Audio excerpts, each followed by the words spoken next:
Well, hey, thanks for tuning in. I'm Pastor Cody. Some guy in the church named Kenny. He's some guy in the church named Kenny. So today is a little different. Pastor Matt's on vacation, and so the show must go on. Hey. So we're filling in, or he's filling in. I'm filling in. You scraping the bottom of the barrel, I guess. Yep, we picked him up off the street, and here we are. So Kenny, what are we talking about today? We're talking about one of your favorite subjects, rest or napping. I do love rest. So my sermon this past weekend, I filled in. I was the fill-in that they drug off the street for Pastor Matt. And my message was titled, "The Rest is History." And I thought about that, and I thought it was good because it was pretty good. In our culture, rest is often lost on a lot of us for different reasons. And so I thought that with rest being as important it is history, but it also doesn't have to be. So that was kind of my thought there with my play on words. I was just about to say it was a nice little play on words, nice little pun. You know, out of all of the prep time, it probably took me the longest to come up with a snappy title. And that's always how it goes. And the struggle is that I can't work, I have to have a title before I start the message. Really? Yeah, I can't, which sounds backwards, and I've really tried it the other way, but it doesn't work. I don't really know why. I have to have a title first. See, I would have figured, get halfway through it and then come up with a title that just matches. I have no idea. I don't preach. That's not my game. He doesn't. I've tried. I'm not a good teacher. I think you are, but I think that you got to believe. I got to work yourself. On that. We'll see. Yeah, and I think for me too, I fill in a lot, or not a lot, but when I do preach, I'm usually filling in, and so it's a topical message, so I'll pick a topic that I've been reading on or studying, and I'm like, oh, okay, well, this is a fun name for said topic, Mm-hmm.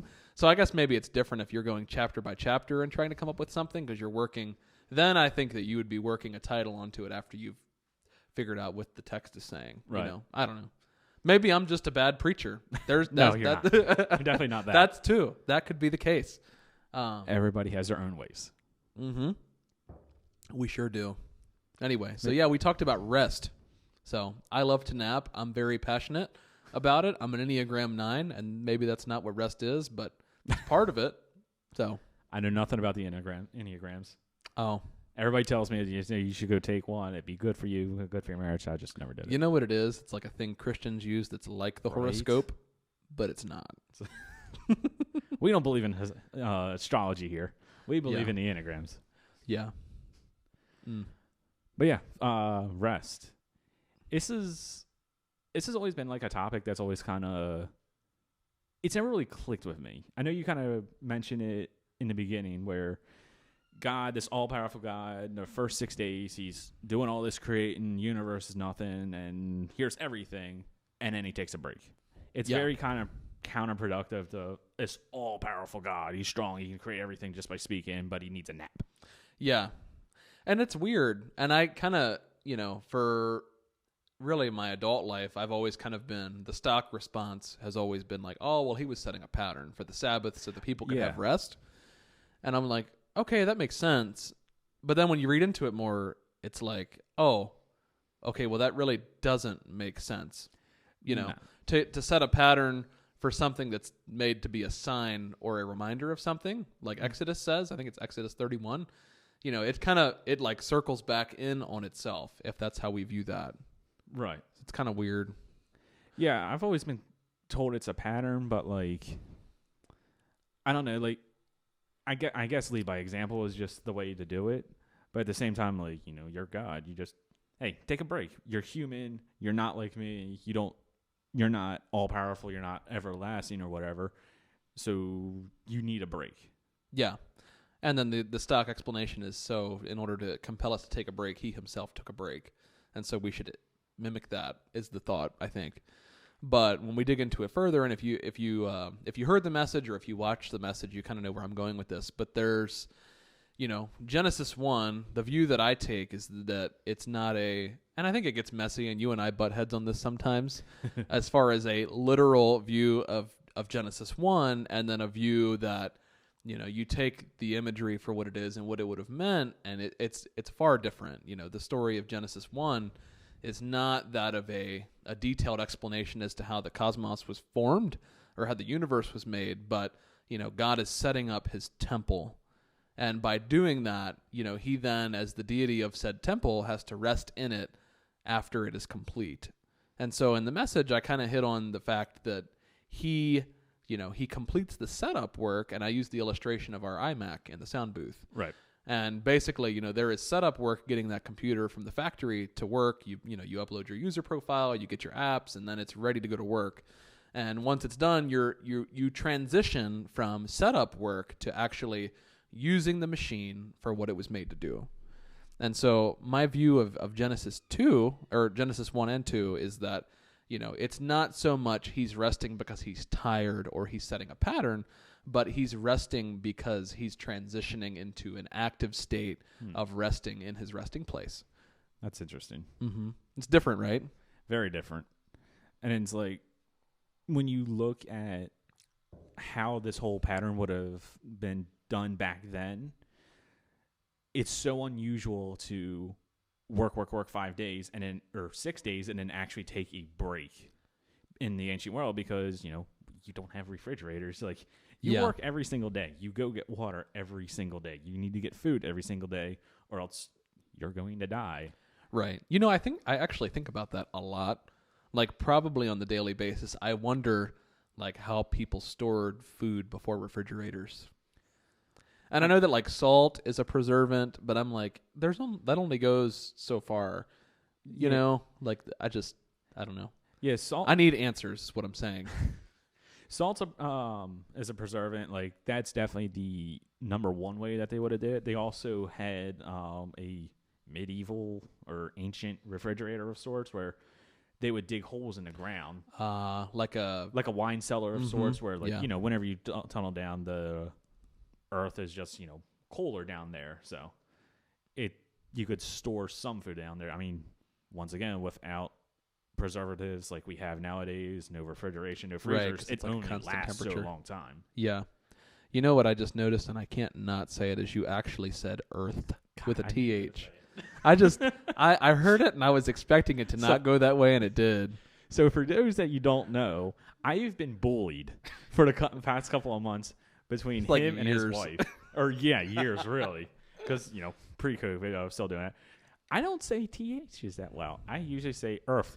Earth, yeah. That's what he says. And now whenever I am around him or Chelsea, I am making a conscious effort to anytime there's a TH, there's a th. So I have to say earth. We're working on his grammar. Is that a grammar issue? Probably not. It's a pronunciation issue. Yeah, it's more, I guess, kind of one and the same. Like I know it's TH. It's just he knows. He just doesn't. School failed me. The Bible says, to him that knows to do good and does it not, to him it is sin. So we're working on him. And now he's throwing Bible at me for not being able to pronounce it. Yeah. I love you so much, though. But yeah, I lost my train of thought now. Pray for him, because he's subject to my madness all the time. And there's some madness. You ought to see the slides he does at teen class. It's true. Poor guy. I don't even know where we were. We were talking about rest in the ancient world, of how they, they would, and that's another layer to it too. As we look at this rest command, and we're like, oh, that's such a blessing to be able to rest one day per week. And when you think about Torah in the context of, being delivered to a people who were previously slaves, for this idea of rest to be so prevalent and so mandated, really, is a blessing. And then you think about it from the perspective of, okay, so this was an agrarian culture. They farmed, they raised livestock. What is agrarian? Agrarian, like agriculture. Okay, that's Farmers. what I thought. I just wanted to make sure. That was a big word. Yeah, this is why I have him here, because he needs to filter the big words that I use. You could just say dumb it down. I noticed you wanted to say that. Nah, I wouldn't say that. Maybe. But yeah, you think about it from that perspective, and as a farmer, like, you really, I mean, I guess with today's technology, and maybe employment, it's a smidge different, but you don't, like, the Sabbath was a command that spread. Like, if you had servants that worked for you on your farm, they also had to Sabbath. Like, there was no work to be done under penalty of death. And to stop farming, to stop tending to your flock and your animals, that's a big step of faith. Yes. And kind of where we circled around to in the message was that it was such a big step of faith. Like that's ultimately what Sabbath or what Shabbating is about, is the fact that you're stepping back for one whole day every week, and you're allowing God to control the increase that you lose by not working that day. You're effectively giving that over to him. Yeah, and that's really interesting, especially because if you were to put that in today's terms, we work 5 days and we take 2 days off, but back then you would have worked 7 days, so you would work 6, take 1 off. Just imagine that today. You work 4 days and take 1 off, so you're losing a day's paycheck. That's a good way of putting it. I like that. Like for me, that is terrifying. Like I'm very fortunate. I'm well off.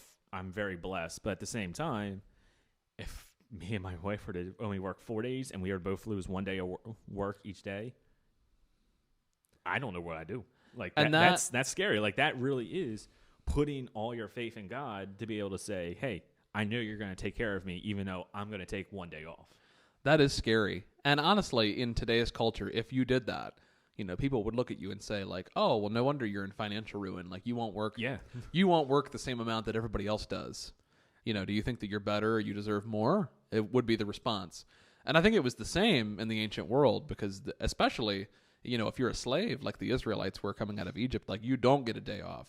If you're a farmer, like you don't really get a day off either. And if you do, it's because you have somebody working for you, but the Sabbath rules that out too. Right. And then the whole, to me, the most amazing part of it is the Sabbath of the land.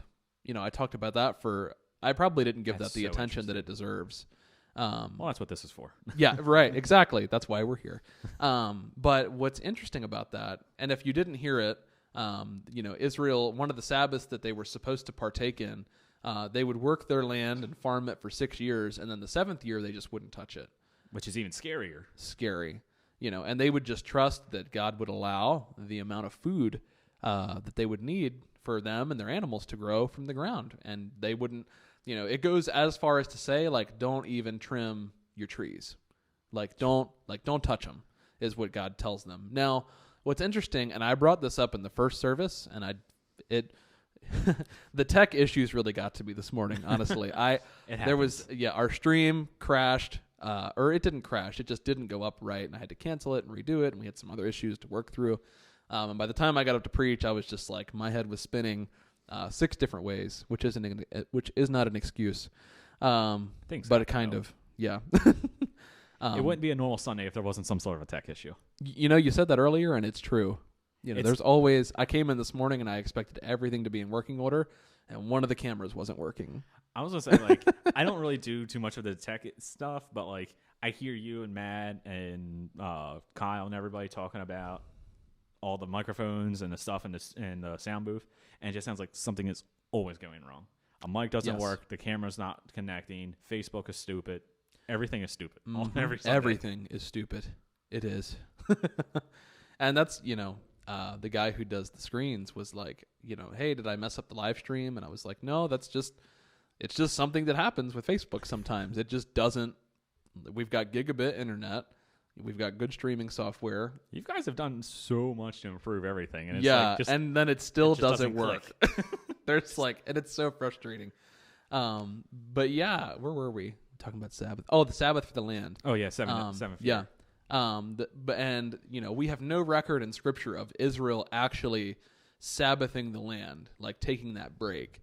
And so one of the things that if you read Ezekiel 23, over and over and over again, and really even in the surrounding chapters, God talks about, one of the reasons that they're in exile is because they profaned the Sabbath, right. Which, when you think about the exile, it was pretty brutal. They got, they were wiped out. The northern 10 tribes were wiped out by the Assyrians and scattered to the wind.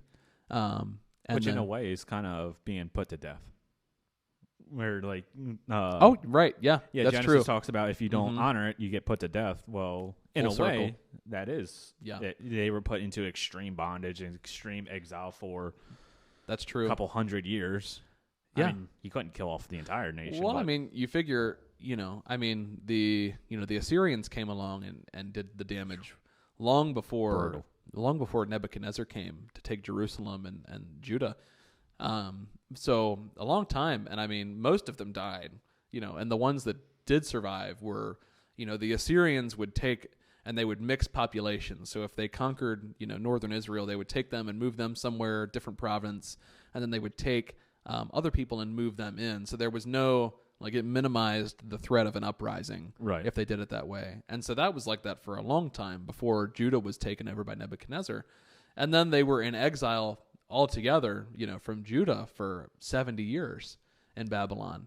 And, but if you do the math, God's pretty clear, you're in exile for 70 years because that's how long the land needs to rest because you did not let the land rest. Right. And that was the principle behind the Sabbath for the land was, it's a faith thing. That's the big idea. But at the same time, the land, and we know this just, common knowledge, soil needs time to rest. Farmers rotate fields, and there's certain I'm not a farmer, but I'm just speaking from what I do. Replenish the natural nutrients and stuff like that. Right. And so God was like, yeah, well, the land's going to enjoy a nice rest when you're serving Babylon.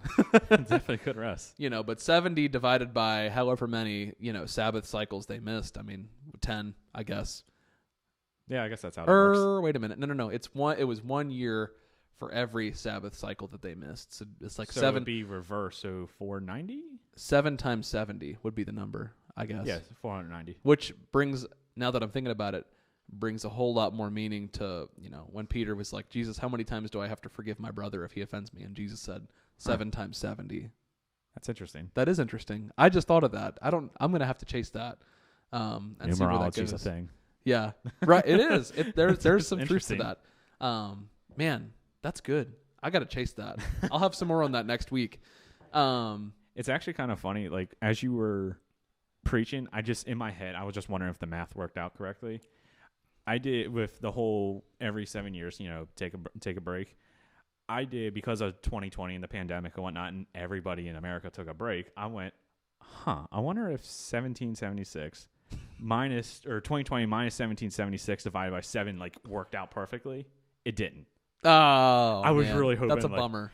Honestly, I might have just jumped out of my seat and just walked out and went for a big walk if it equally divided, because my mind would have been freaking blown. Oh yeah, America had. I honestly would have been freaked out. Yeah, you know what I miss about when everything was shut down was the roads were empty. Dude, it was so nice. Oh, all of us essential people had to go to work. The essential people know how to drive. I'm like, you know what? Y'all are causing all the you traffic. non-essential people could have stayed home, and it would have been great.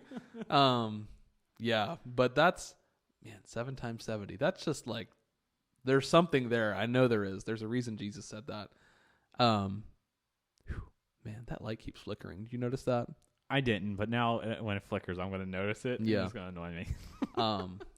But yeah, and there's so much to this idea of rest, and honestly, I just skimmed the surface. I probably could have put in more. But it's interesting when you it's look so at, deep.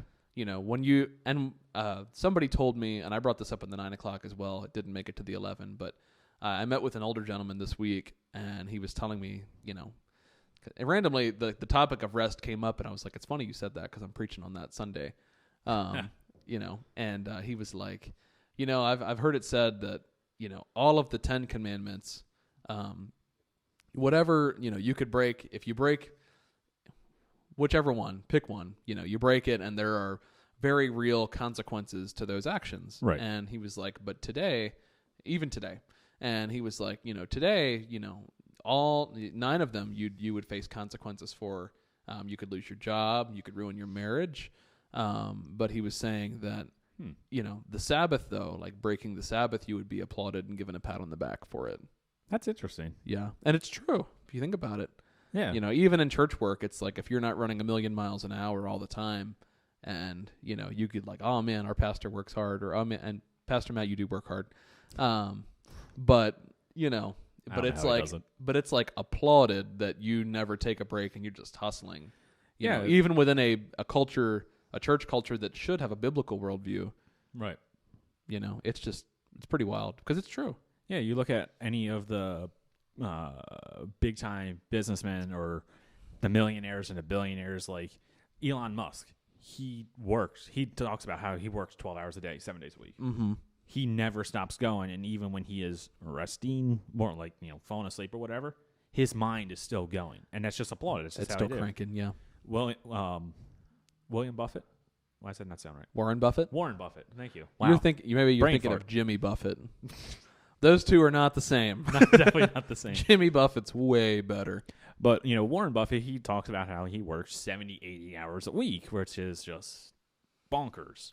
Like, that's a ton of time, and it's just go to make that one extra dollar. And here we're talking about, taking an entire day off. Yeah.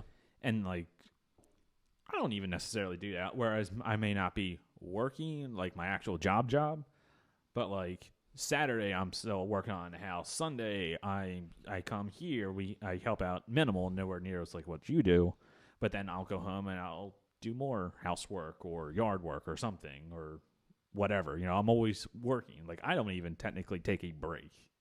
Yeah, it's true. And I think we all kind of get in that cycle. And by the way, you do a lot here on Sunday, so shut your mouth.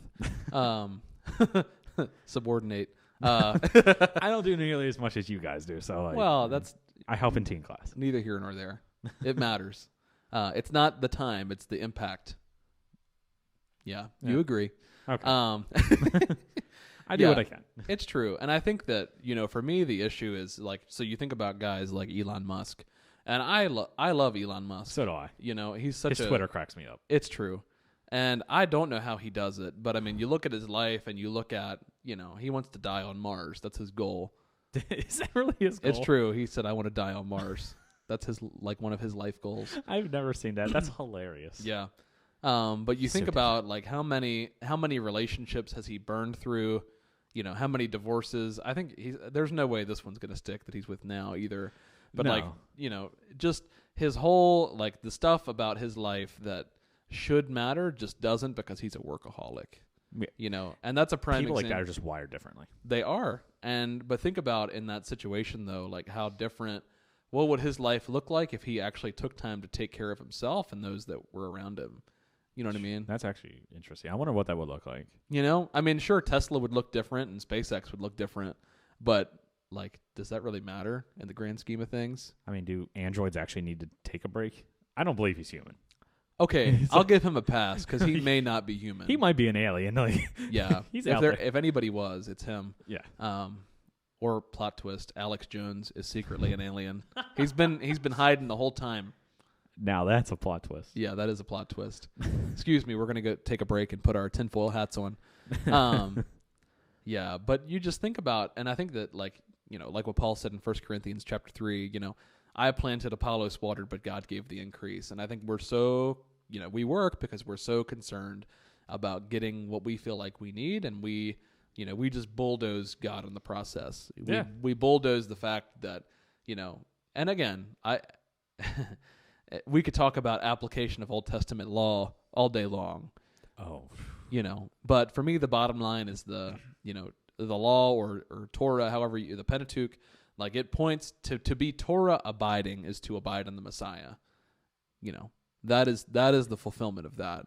So now you all the time want to, like, have a slogan, put Matt's face on it. Like, that will be yours. Be Torah abiding is to dwell in the Messiah. Yep. We'll have a picture of you and we'll put that on there. I'm going to get a t-shirt with that. Yeah.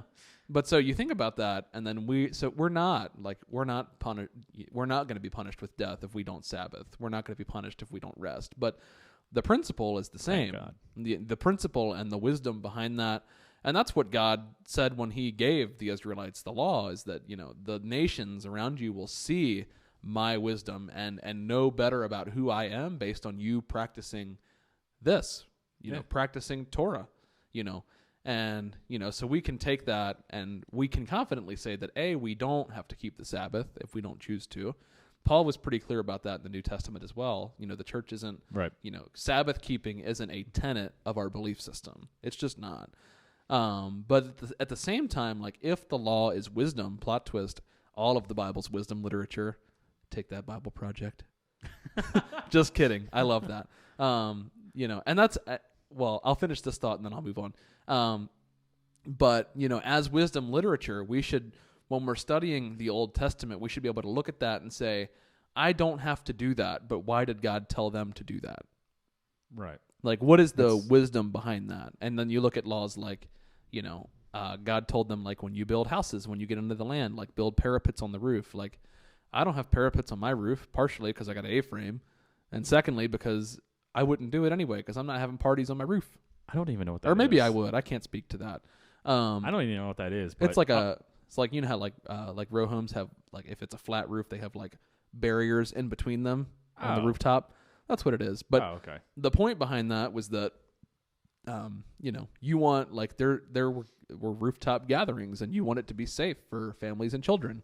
And God cared about that. And so the root of it isn't that, build a parapet. Like, that's legalism. The issue at heart here is, like, love your neighbor.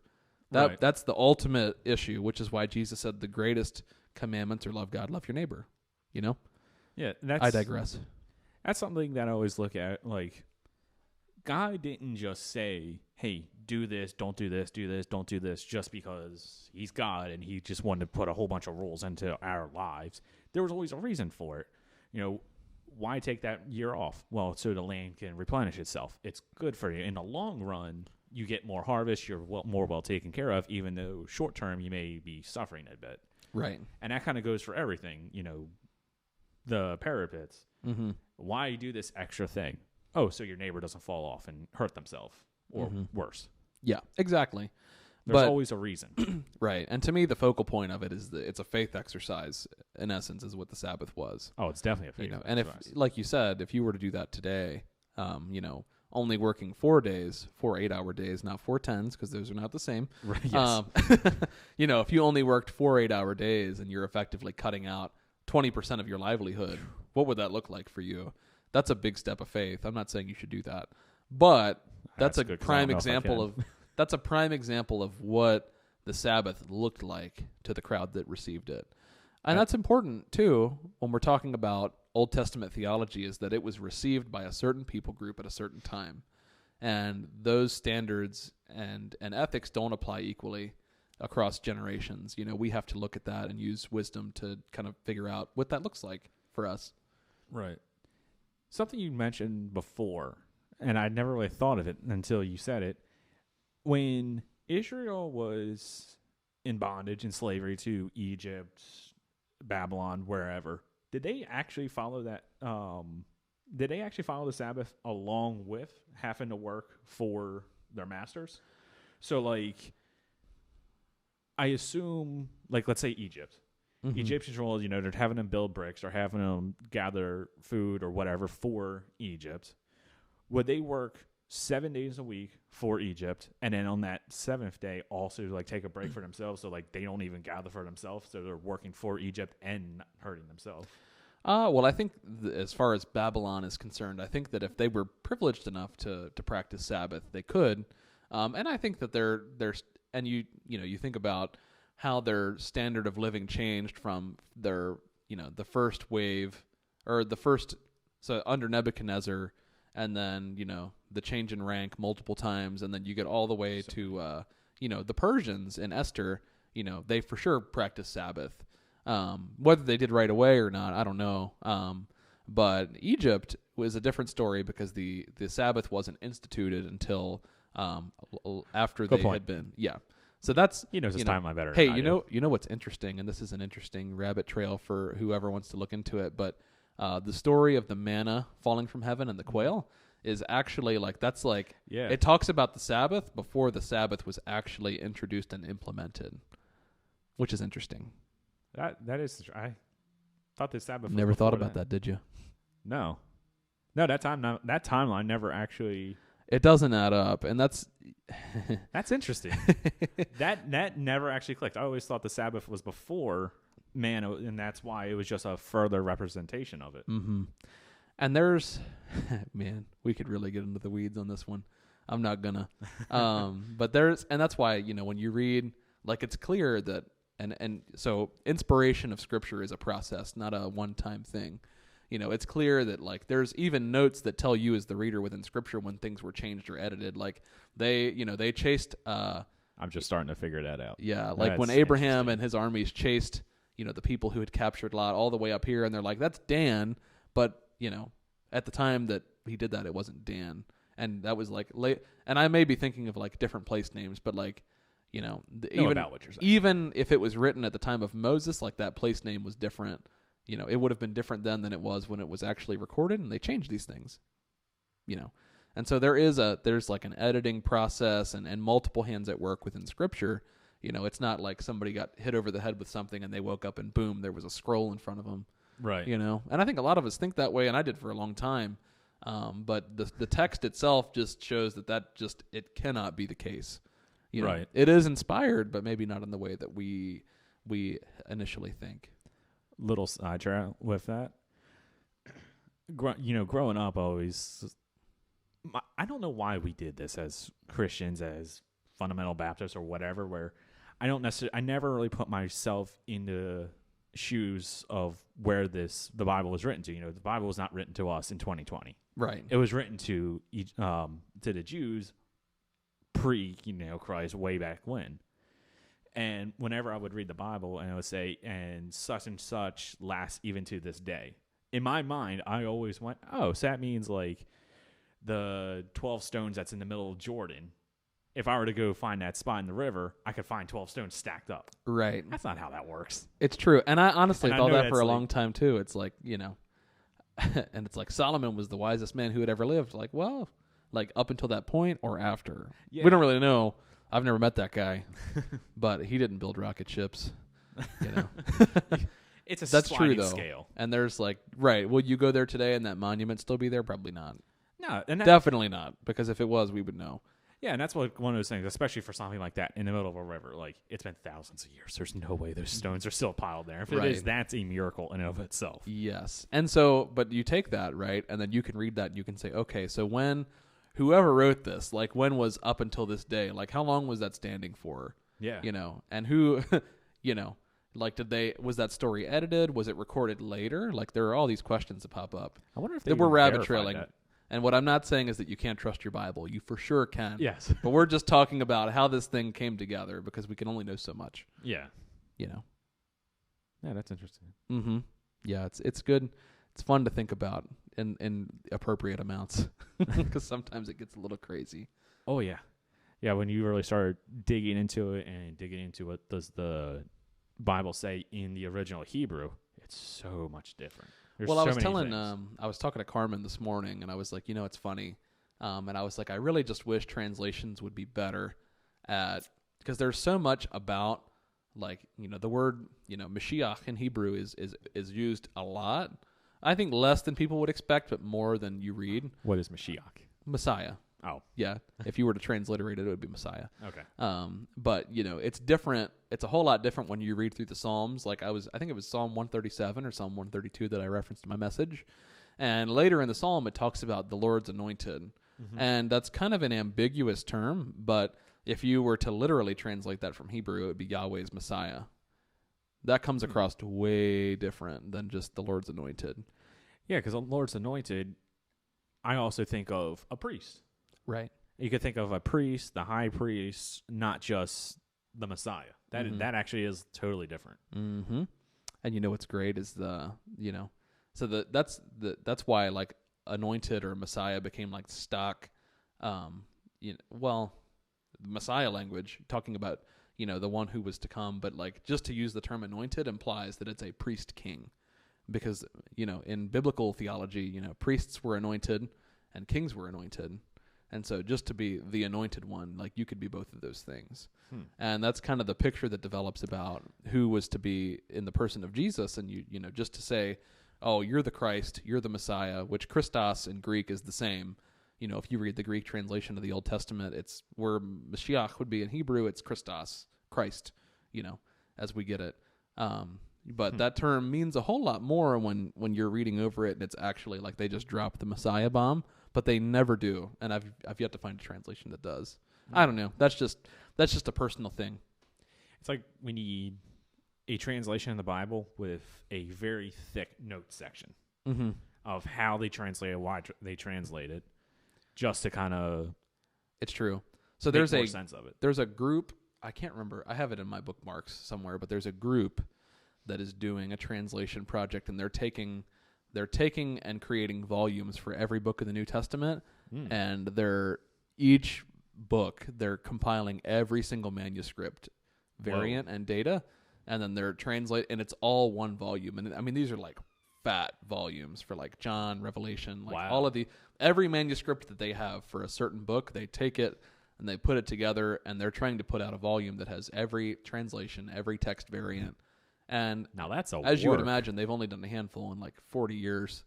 I can imagine. But it's been going for a long time. Mm-hmm. Yeah, and that's just the New Testament that they're working on. I mean, Jude alone, they said, was a ridiculous volume, and Jude's a 1-chapter book. It's small. It's a page. Yeah, if you're to take every single manuscript, like you said, just Jude, that's a lot.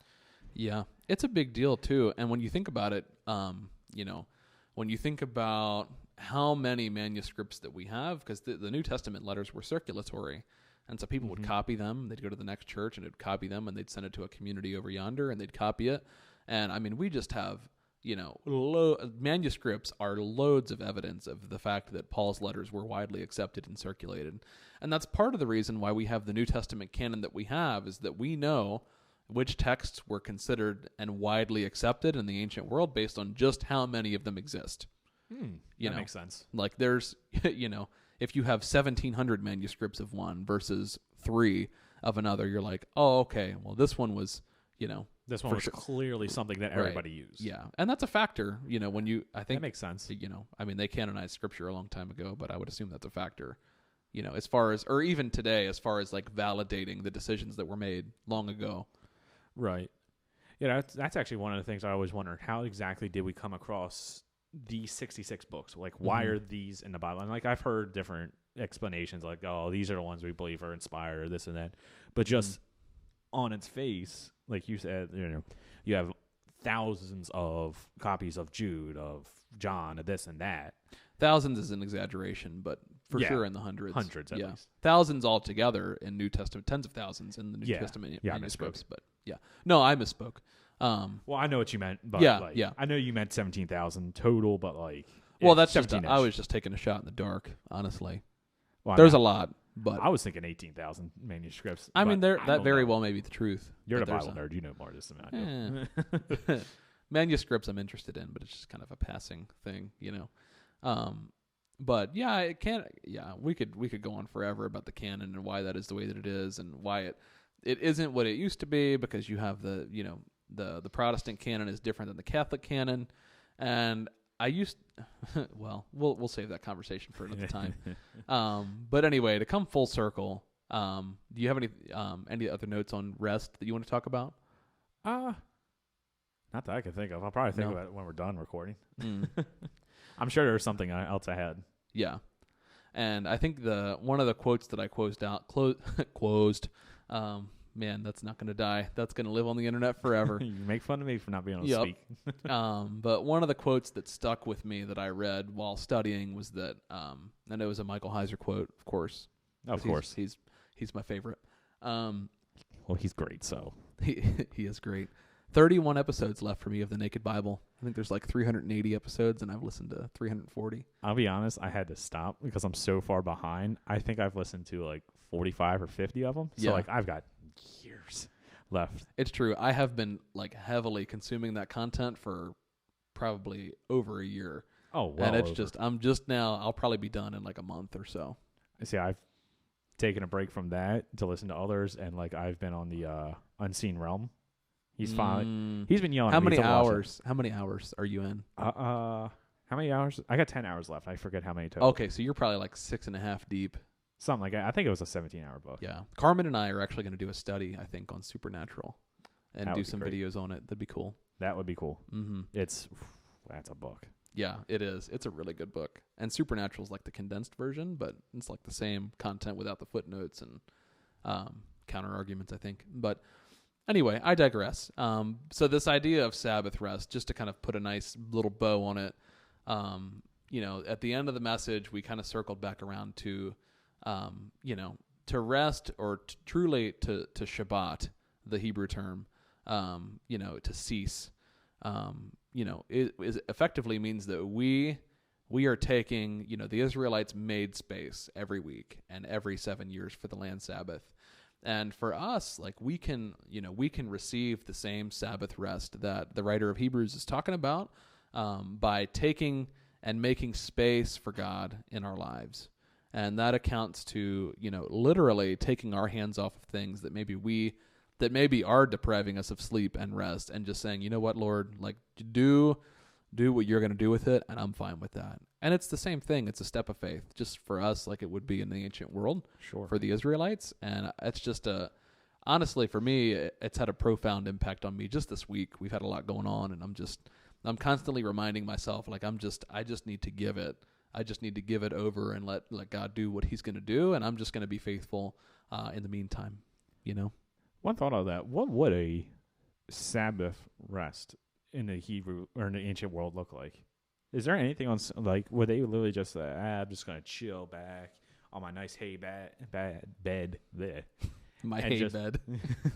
I don't know. I don't know what their beds were made out of either. I just assume hay. Yeah. But would they literally just chill, or would they take that time as we just worship the Lord all day long?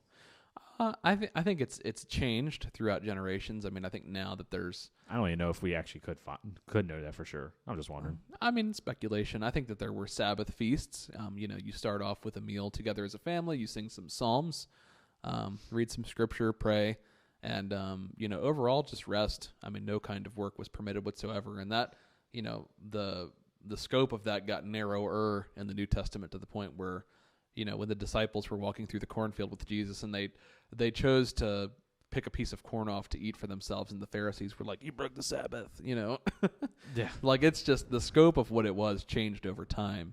And, after the temple was destroyed, and you've had pretty much, since then you've had rabbinic Judaism in different forms, it's for sure changed a lot. But I'm not sure. I think that, from writings we can kind of make some educated guesses, but I think it was just chilling for the most part, and obviously singing and worshiping in some form, but maybe not the whole time, because it was, I don't know.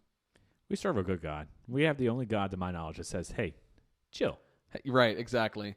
He literally, That's nice. He literally wants to come into our life, and we talked about this morning how Jesus said, "I will give you rest," was what he said. Rest is not something that can be pursued. Rest is something that means we actively let go and let him do what he does. And going back to Genesis 1 and 2, after the setup work of creation was over, he now takes control. He is now resting in his resting place that he's created, and he is in control. And he has never stopped being in control. His ceasing his resting was just a transition into him actively, doing what the temple was made for, and that was, being where he calls the shots from, Right. Enjoying what he's created. Exactly. And and he's active in that same place today. He is in his temple here, and he's ready to do it. We have to make space for him, because he's not going to force us to rest in him. So take that encouragement and rest in him today. That's the promise that, I mean, there's a couple layers to Sabbath rest in Hebrews, but on its face value, like the rest that, the Sabbath rest that the Israelites experience, we can experience that same rest in a different way today. So it's good talk. I guess looking at that in a modern sense, it makes sense. The busy work of constantly go work and this, that, and the other thing to just, I guess we celebrate on Sunday, right? Where it's chill, spend time with your family. That's a great way to rest. Spend time with your wife. It's relaxing. It helps you. I can't think of the word, communicate, whatever. Just rest. Be with your family. Big time. Yeah. Well, good talk, man. Thanks for filling in. Of course. And if Thanks you're for watching letting me this, we put a new episode out every week on Tuesday evenings generally. And if you're watching this, feel free to share with your friends. The clip goes up on YouTube after it airs live in our Facebook group, and we put up clips every week as well of different things from the conversation that we thought were good. Feel free to share with your friends. Invite your friends to the Facebook group because we want to have more people in our community. But other than that, I love you, church, and we'll see you next week. See you.